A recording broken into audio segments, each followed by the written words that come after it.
ದೇಶದಲ್ಲಿ RSS ಕದನ ಜೋರಾಗಿದೆ. ಪ್ರಿಯಾಂಕಾ ಖರ್ಗೆ ಅವರ ಒಂದು ಪತ್ರ ಇವತ್ತು ದೊಡ್ಡ ಮಟ್ಟದಲ್ಲಿ ದೇಶದಲ್ಲಿ ಚರ್ಚೆ ಆಗೋದಕ್ಕೆ ಕಾರಣ ಆಗ್ತಾ ಇದೆ. ಕೆಲವರು ಹೇಳ್ತಾರೆ ಈ ದಂಡ ಯಾಕೆ, ದಂಡ ಬೇಡ ಅಂತ ಹೇಳ್ತಾರೆ. ಇನ್ನು ಕೆಲವರು ಹೇಳ್ತಾರೆ ಈ ಧ್ವಜವನ್ನ ತೆಗೆದು ಭಾರತದ ರಾಷ್ಟ್ರ ಧ್ವಜವನ್ನ ಹಾಕೊಳ್ಳಿ ಅಂತ ಹೇಳ್ತಾರೆ. ಇದೆಲ್ಲ ಬಿಟ್ಟು ಬಂದ್ರೆ ನಾವು ಪರ್ಮಿಷನ್ ಕೊಡ್ತೀವಿ ಅಂತ ಮತ್ತೊಬ್ರು ಹೇಳ್ತಿದ್ದಾರೆ. ಆದ್ರೆ ಒಬ್ರು ಸ್ವಾಮೀಜಿ ಏನು ಹೇಳಿದ್ದಾರೆ ಗೊತ್ತಾ? ನೀವು ಇದನ್ನ ಬ್ಯಾನ್ ಮಾಡೋ ಕೊಟ್ಟಿದ್ದೀರಿ, ಯಾವುದನ್ನ RSS ಅನ್ನ. ಮೊದಲು ನೀವು ಸೆಂಟ್ರಲ್ನಲ್ಲಿ ಮೋದಿಯವರನ್ನ ಸೋಲಿಸಿ ಆಮೇಲೆ RSS ಬ್ಯಾನ್ ಬಗ್ಗೆ ಚರ್ಚೆ ಮಾಡೋಣ ಅಂತ ಸವಾಲ್ ಹಾಕಿದ್ದಾರೆ. ನೋಡ್ಕೊಂಬನ್ನಿ.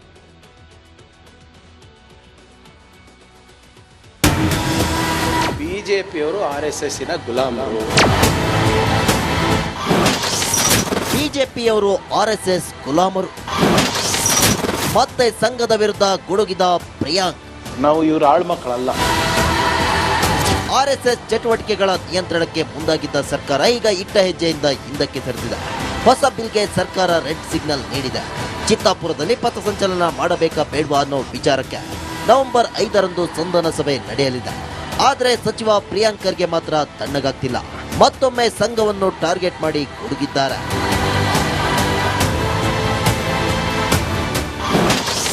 ಬಿಜೆಪಿ ಪಕ್ಷ RSS ಗುಲಾಮ. ಈ ಬಿಜೆಪಿಯವರು RSSನ ಗುಲಾಮರು. ಈಗ ಯಾರಾದರೂ ಇಷ್ಟು ಒಂದು ತಿಂಗಳಾಗ್ತಾ ಬಂತ ಇದು ನಿಮ್ಮ ಪಥಸಂಚಲನದ ಇಶ್ಯೂ ಆಗಿ 1 ತಿಂಗಳಾದ್ಮೇಲೆ ಇವತ್ತು ನಿನ್ನೆ RSS ಅವರು ರಿಯಾಕ್ಟ್ ಮಾಡಿದ್ದಾರೆ. ಇವು 1 ತಿಂಗಳು ಹಾದಿ ಬೀದಿನಲ್ಲೆಲ್ಲ ಯಾರ್ರೀ ಬೈಕೊಂಡು ಓಡಾಡ್ತಾ ಇದ್ರು? ಬಿಜೆಪಿಯವರು. ಏನು ಒಬ್ರಿಗಿಂತ ಒಬ್ರು ಮೈ ಮೇಲೆ ಬಿದ್ದಿ RSS ಬಗ್ಗೆ ಪ್ರೊಟೆಕ್ಷನ್ನು. ಕರ್ನಾಟಕ ಸರ್ಕಾರ RSS ಆಳಲ್ಲ. ನಾವು ಇವ್ರ ಆಳ್ಮಕ್ಕಳಲ್ಲ. ಸರ್ಕಾರದವರು RSSನ ಆಳ್ಮಕ್ಕಳು ಅಲ್ಲ. ಇವರು ಮಾಹಿತಿ ಕೊಟ್ಟ ತಕ್ಷಣ ನಾವು ಹೋಗಿ ಬಂದೋಬಸ್ತ್ ಮಾಡೋದು, ನಾವು ಅವ್ರ ಮಾಹಿತಿ ಕೊಟ್ಟ ತಕ್ಷಣ ನಾವು ಹೋಗಿ ಅವರ ಮುಂದೆ ನಿಂತ್ಕೊಳೋದು.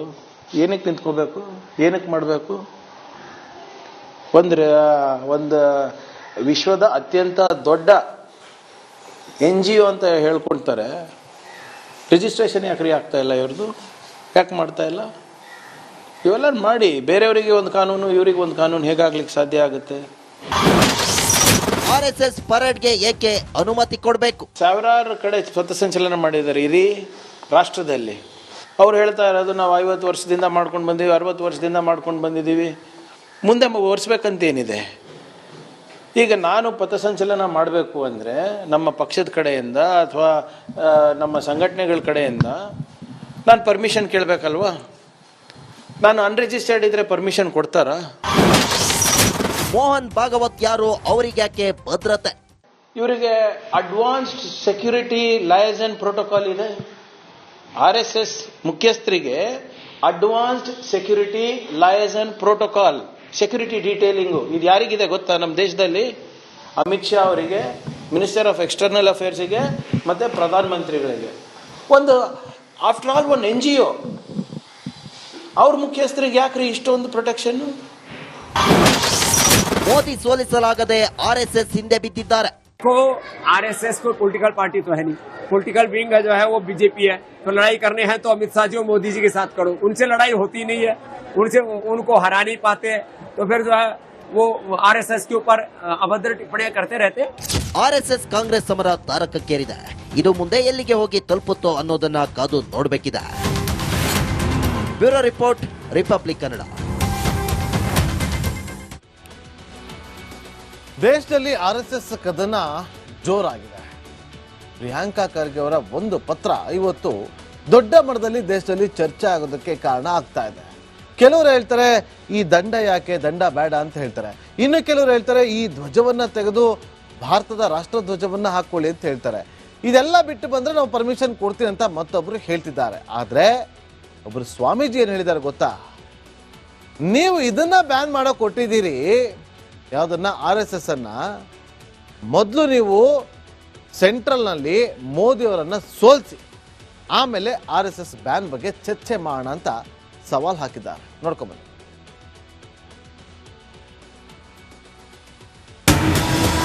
ಬಿಜೆಪಿಯವರು RSSನ ಗುಲಾಮರು.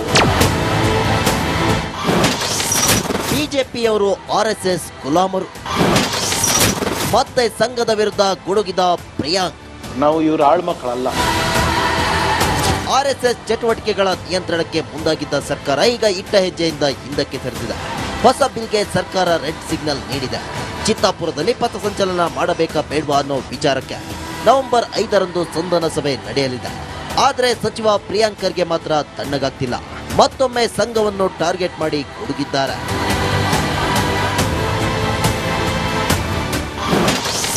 ಬಿಜೆಪಿ ಪಕ್ಷ ಆರ್ಎಸ್ಎಸ್ ಗುಲಾಮ.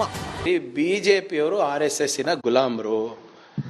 ಈಗ ಯಾರಾದರೂ ಇಷ್ಟು ಒಂದು ತಿಂಗಳಾಗ್ತಾ ಬಂತ ಇದು ನಿಮ್ಮ ಪಥಸಂಚಲನದ ಇಶ್ಯೂ ಆಗಿ 1 ತಿಂಗಳಾದ್ಮೇಲೆ ಇವತ್ತು ನಿನ್ನೆ RSS ಅವರು ರಿಯಾಕ್ಟ್ ಮಾಡಿದ್ದಾರೆ.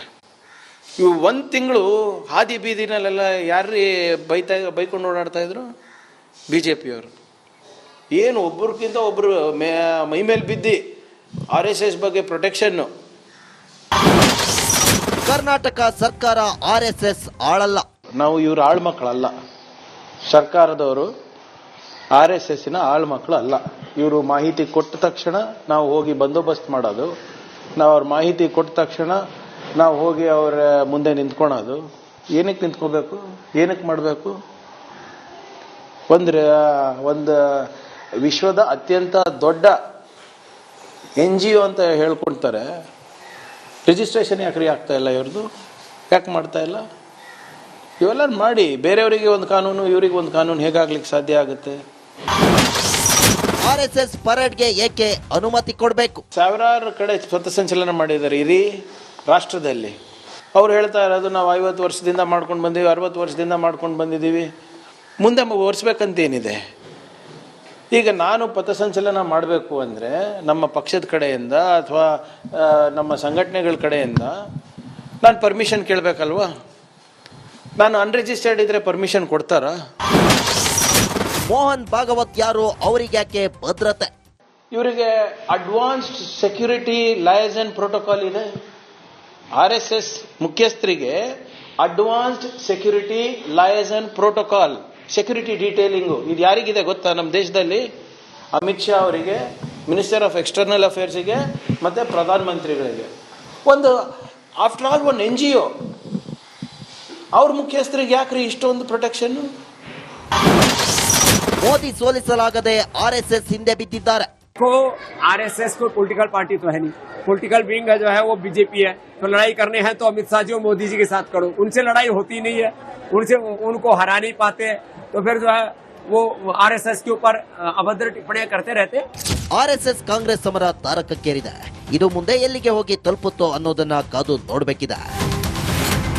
Bureau report, republic Kannada.